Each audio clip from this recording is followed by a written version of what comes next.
एक आदमी बहुत ही ज्यादा आलसी था। वह कोई काम नहीं करता था। वह एकदम निठल्ले और नाकारा था।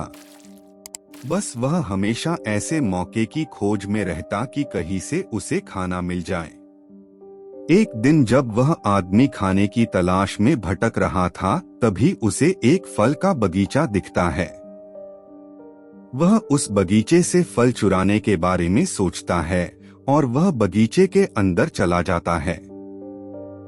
एक पेड़ पर चढ़ जाता है, लेकिन तभी अचानक वहां पर उस बगीचे का मालिक आ जाता है और वह उस आदमी को पेड़ पर चढ़ता हुआ देख लेता है।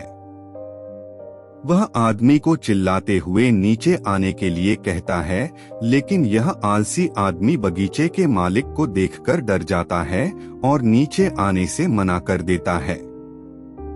तभी उस बगीचे का मालिक अंदर जाकर एक बड़ा सा डंडा लेकर आता है।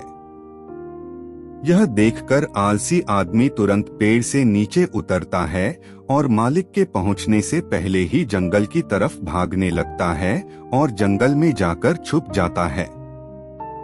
कुछ देर बचने के बाद वह आलसी आदमी वहां से निकलता है और जंगल के रास्ते से जब वह गांव की तरफ जा रहा था, तभी उसे एक लोमड़ी दिखती है जिसके सिर्फ 2 ही पैर थे और उसके 2 पैर टूटे हुए थे। वह जंगल में रेंगती हुई चल रही थी। यह देखने के बाद वह आदमी सोचता है कि यह लोमड़ी अब तक इस घने जंगल में जिंदा कैसे है।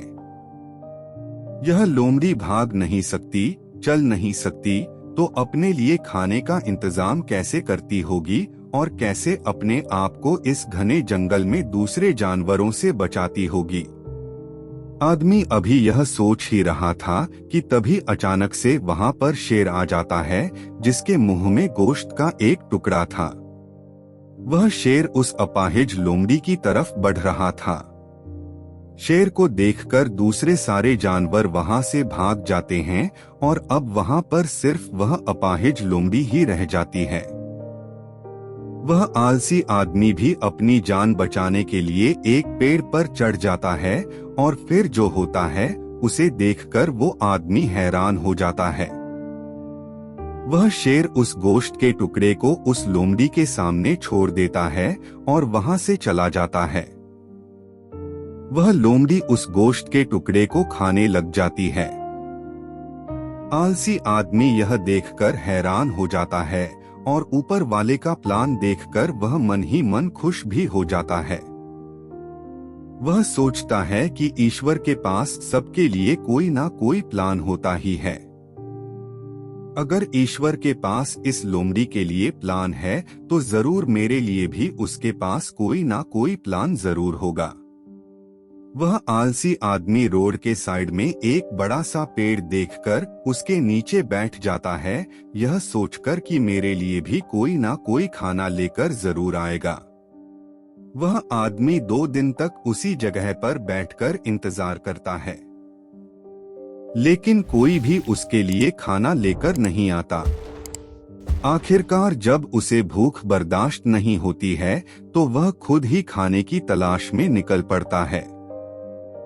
वह रास्ते से जा ही रहा था कि तभी उसे रास्ते में एक बुजुर्ग आदमी मिलता है।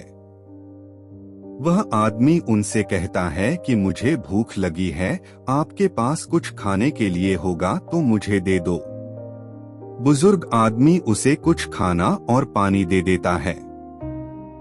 खाना खाने के बाद वह आलसी आदमी उन बुजुर्ग आदमी से कहता है कि मैं 2 दिन पहले जो देखा आप उस पर विश्वास नहीं करेंगे। मैं जंगल में एक अपाहिज लोमड़ी को देखा जिसे शेर खुद खाने के लिए गोश्त लाकर दे रहा था। मैंने सोचा कि ईश्वर के पास मेरे लिए भी कोई ना कोई प्लान जरूर होगा, लेकिन ईश्वर ने उस लोमड़ी पर अपनी दया दिखाई और मुझ पर नहीं। मेरे लिए कोई भी खाना लेकर नहीं आया और आखिरकार मुझे ही खुद खाना की तलाश में निकलना पड़ा। उस आलसी आदमी ने बुजुर्ग आदमी से पूछा कि मेरे साथ ईश्वर ने ऐसा क्यों किया। तब उन बुजुर्ग आदमी ने मुस्कुराते हुए कहा कि यह सच है कि ईश्वर के पास सभी के लिए कोई ना कोई प्लान तो जरूर होता है और तुम्हारे लिए भी है, लेकिन तुमने उसे गलत तरीके से समझ लिया। वह तुम्हें लोमड़ी नहीं बल्कि वह तुम्हें उस शेर की तरह बनाना चाहता था। दोस्तों, इस कहानी से हमें यह सीख मिलती है कि अगर हम हमारी लाइफ को ध्यान से देखें तो हमें यह पता चलेगा कि जिंदगी सबक से भरी पड़ी है। हर एक पल का एक गहरा अर्थ होता है। उस आलसी आदमी ने लोमड़ी को मदद लेते हुए देखा और सोचा कि वह लोमड़ी सिर्फ बैठी हुई है और वह सिर्फ इंतजार कर रही है कि कब उसके साथ अच्छी चीज होगी। लेकिन वह आदमी यह भूल गया था कि वह लोमड़ी मजबूर थी, लेकिन हम उस लोमड़ी की तरह मजबूर और लाचार नहीं हैं।